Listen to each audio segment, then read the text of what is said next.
Hello guys, पिछले video में मैंने आप सभी लोगों को पास्ट परफेक्ट टेंस के अफर्मेटिव सेंटेंस के बारे में बताया था। आज हम सभी लोग पास्ट परफेक्ट टेंस के निगेटिव सेंटेंस के ट्रांसलेशन कैसे बनते हैं इसके बारे में पढ़ेंगे। निगेटिव सेंटेंस के वाक्यों का जब ट्रांसलेशन बनाते हैं तो उसमें कुछ ज्यादा परिवर्तन नहीं करना पड़ता है।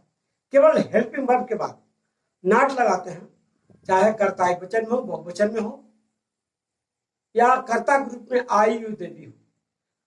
सभी कर्ताओं के साथ सहायक क्रिया हेड का ही प्रयोग करते हैं और हिंदी के नहीं शब्द के लिए अंग्रेजी में नॉट का प्रयोग करते हैं।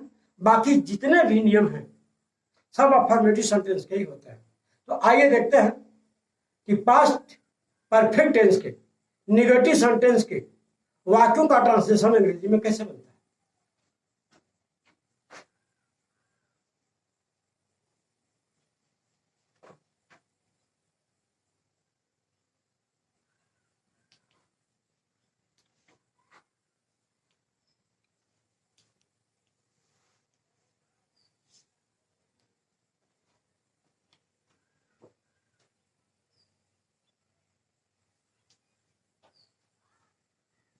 पहले हम स्ट्रक्चर ऑफ रूल को लिख देते हैं, क्योंकि अलग अलग वाक्यों का स्ट्रक्चर ऑफ रूल कैसे लिखा जाता है वो मैंने अफर्मेटिव सेंटेंस में बता दिया है। अब इसको एक ही स्ट्रक्चर ऑफ रूल लिख रहे हैं और उसी को अलग अलग तरीके से बना रहे हैं। तो इसको देखते हैं।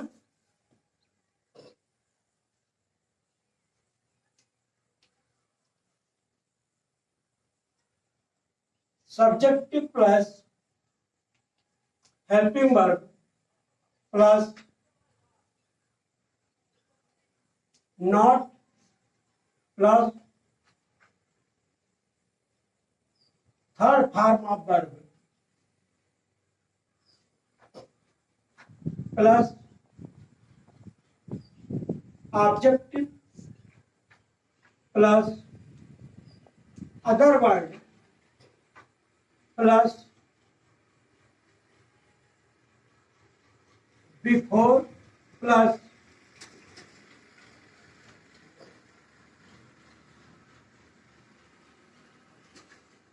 Subjective plus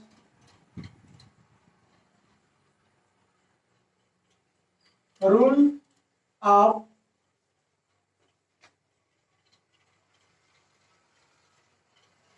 past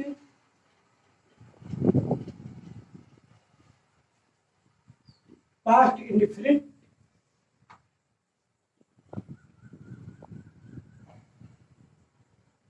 tens plus full stop. यही स्ट्रक्चर ऑफ रूल है पास्ट परफेक्ट टेंस के निगेटिव वाक्य जो हिंदी में आते हैं उसका अंग्रेजी में ट्रांसलेट करने का। इसको नंबरिंग कर लेते हैं 1 2 3 4 5 6 7 8 9 10। जो इतना लंबा स्ट्रक्चर ऑफ रूल है तो हर प्रकार के वाक्यों में सबको नहीं लेते हैं। इसमें हिंदी के वाक्य में जो जो चीजें आती हैं उसी के हिसाब से इनका प्रयोग करते हैं। जैसे ट्रांसलेशन नंबर 1, मोहन आगरा नहीं गया था। नहीं गया था या नहीं जा चुका था। अब इसमें जितनी जरूरत है उतना ही इसमें से हम लेंगे। पहले नंबर पे सब्जेक्ट है, सब्जेक्ट हो जाएगा मोहन। दूसरे नंबर पे हेल्पिंग वर्ब, तीसरे नंबर पे नॉट, चौथे नंबर पे वर्ब का थर्ड फॉर्म। तो नहीं गया था या नहीं जा चुका था तो जाने का अंग्रेजी हो जाता है फर्स्ट फॉर्म को, सेकंड फॉर्म वेंट और थर्ड फॉर्म गॉन। यहाँ हो जाएगा गॉन। उसके बाद है ऑब्जेक्ट आगरा टू AGRA। बाकी कोई चीज इस वाक्य में नहीं है कि इनकी लेने की जरूरत पड़े, यहां लगा देंगे लास्ट में full stop. Mohan had not gone to Agra, तो जितनी इसकी जरूरत पड़ी स्ट्रक्चर ऑफ उतना हमने लिया, बन गया Mohan had not gone to Agra, Mohan Agra नहीं गया था। दूसरा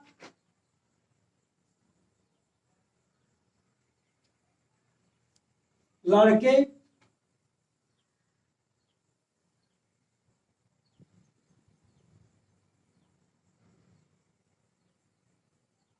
बस के द्वारा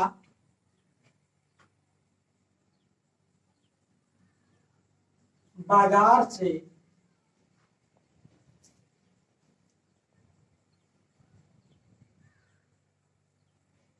पहले नहीं आ चुके थे। अब इसकी जैसी जरूरत है, जैसा रिक्वायरमेंट है उसके हिसाब से इसको उतारेंगे। पहले नंबर पे है सब्जेक्ट, सब्जेक्ट है लड़के, तो हो जाएगा द बॉयज। दूसरे नंबर पे हेल्पिंग वर्ब, तो हेल्पिंग वर्ब हैड सभी कर्ताओं के साथ लगेगा, हैड। उसके बाद नॉट, उसके बाद third form of verb, verb में आ चुके थे तो आने का फर्स्ट फॉर्म कम, सेकंड फॉर्म केम और थर्ड फॉर्म कम ही होता है, कम। उसके बाद है ऑब्जेक्ट, ऑब्जेक्ट क्या है बाजार से, तो हो जाएगा फ्रॉम, फ्रॉम मार्केट। जैसा कि फ्रॉम का प्रयोग क्यों करते हैं ये मैंने पहली बार नहीं कई बार बताया है। और उसके बाद हो जाएगा अदरवाइज, अदरवाइज हो जाएगा बस के द्वारा, बाई बस, और उसके बाद full stop. The boys had not come from market by bus, लड़के बस के द्वारा बाजार से पहले नहीं आ चुके थे। अब यहां एक शब्द और आया है पहले, तो पहले की अंग्रेजी लास्ट में लिखेंगे, यहां हो जाएगा बिफोर।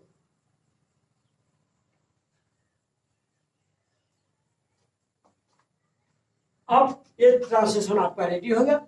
इसके बाद एक और देखते हैं,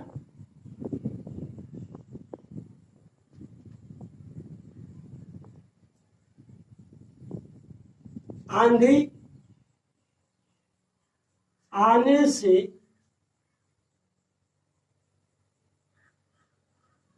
पहले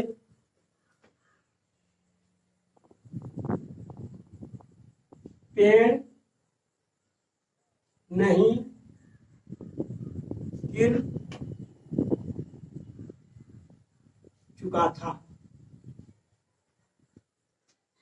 आंधी आने से पहले पेड़ नहीं गिर चुका था, तो जैसा कि मैंने बताया है अफर्मेटिव सेंटेंस में जब एक वाक्य में दो काम होते हैं तो जो काम पहले होता है उसका ट्रांसलेशन पहले बनाते हैं, तो उसमें पास्ट परफेक्ट टेंस का नियम लगाते हैं, और जो काम बाद में होता है उसका ट्रांसलेशन बाद में बनाते हैं और उसमें पास्ट इंडेफिनिट टेंस का भी लगाते हैं। तो इसमें आंधी आने से पहले पेड़ नहीं गिर चुका था, तो पहले जिस वाक्य के साथ लगे वो पहला होता है, तो पहले इसका ट्रांसलेशन बनाएंगे, ये पहले नंबर पे काम हुआ है, और ये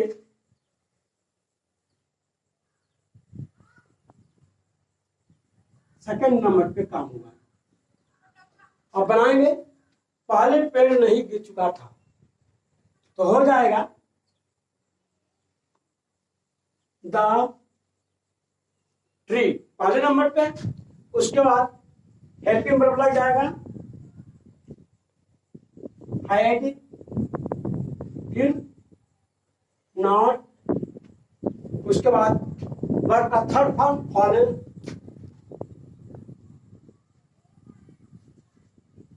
फॉलन, उसके बाद हो जाएगा before,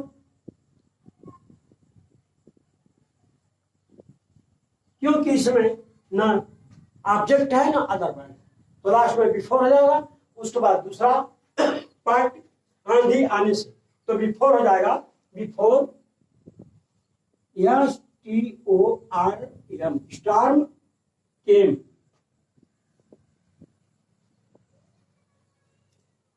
the tree had not fallen before storm came, full stop।